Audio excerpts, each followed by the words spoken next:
প্রথম কথা হচ্ছে যে আইন সবসময় আইনের গতিতেই চলবে।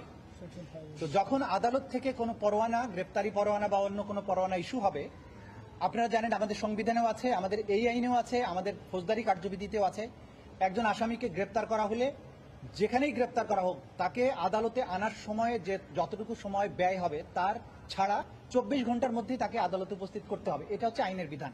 শুধু আমাদের এই আন্তর্জাতিক অপরাধ ট্রাইব্যুনাল আইন নয়, আমাদের সংবিধানও এটা স্বীকৃত যে গ্রেপ্তার করে 24 ঘন্টার বেশি কাউকে আটক রাখা যায় না। যদি আদালত আপনাকে আটক রাখার অথরিটি দেয় কেবলমাত্র তখনই আপনি আটক রাখতে পারবেন। সুতরাং যাকে যখনই গ্রেপ্তার করা হবে তাকে আইনের বিধান হচ্ছে তাকে আদালতের কাছে আনতে হবে। আদালত যদি তাকে আটক রাখতে বলে আটক রাখা হবে, আদালত যদি তাকে ছেড়ে দিতে বলে, জামিন দেয়, সেটা দিতে পারেন। সুতরাং ডিসিশন নেওয়ার অথরিটিটা তখন আদালতের হাতে চলে যায়। এইটাই হচ্ছে আইনি ব্যাখ্যা।